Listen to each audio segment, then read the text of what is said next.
getting set to go to the Kingdom of Blong. Emma was usually a little nervous stepping onto Elastic Island.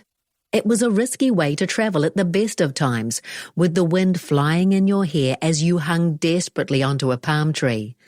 But this time, she was extra worried that something might happen to her cat, Blong.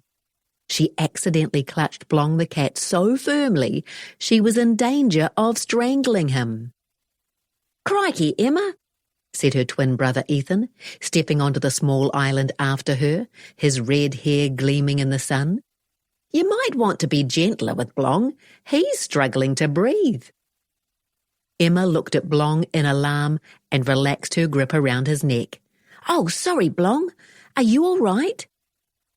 "Yes, I'm fine," Blong said, although his voice was now a little raspy. "But Emma, you seem unusually tense. Are you all right?" "Oh, yes, I'm fine," lied Emma, not wanting to admit to the growing worry that was making her stomach hurt. They had been given a flyer on their previous adventure that was now in the pocket of her yellow jumpsuit. The Kingdom of Blong was searching for their missing king, who looked precisely like Blong, her cat. "It's going to be okay, Emma," said Ethan, looking at his twin with concern while he adjusted the straps of the backpack he always wore, along with an old-fashioned shirt and long trousers. "We're just going for a visit, and we'll assess the situation." "Nothing is going to happen," echoed Jed, stepping onto the island, throwing a ball back and forth, dressed in shorts and a t-shirt. "Surely we're off to have another great adventure." "Oh, you're so insensitive," said Kiri, following Jed onto the island with a scowl, flicking her long dark hair out of her face. She was also wearing shorts and a t-shirt. Of course she's worried about Blong and what might happen. Blong? Hey, that's my name. Why are you worried about me?" said Blong with confusion. "I'm not insensitive," said Jed, holding the ball still for a moment and running a hand through his blonde hair. "You've been ridiculous since our last trip." "You've been impossible," agreed Ethan smugly, turning to look at Kiri and then nodding at Jed in support. "Oh, don't you start too," said Kiri crossly. "I am not talking to either of you. I'm only here to support Emma and, him." Kiri gestured at Blong. "I don't understand why everyone's so upset," wailed Blong. "What's going on?"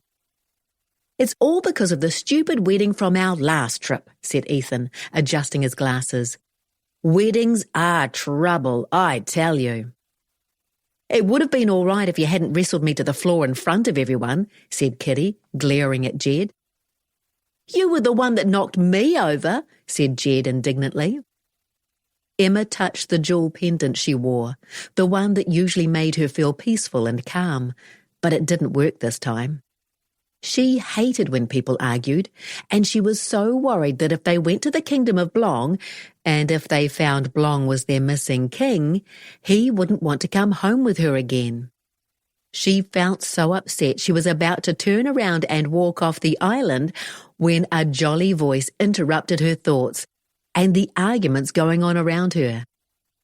"Welcome to Elastic Island," Mr. Jolly Bowler said in a booming voice, stepping out of a palm tree and closing the door behind him. Ethan did a double take at the sight, not for the first time, the reason being that Mr. Jolly Bowler was much larger than the palm tree.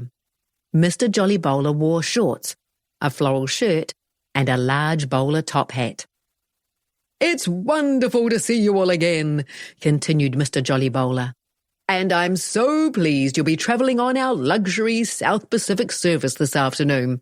And since you last travelled with us, we now have more twing than twang in our elastic gamma magnetic ray power, which is a big improvement."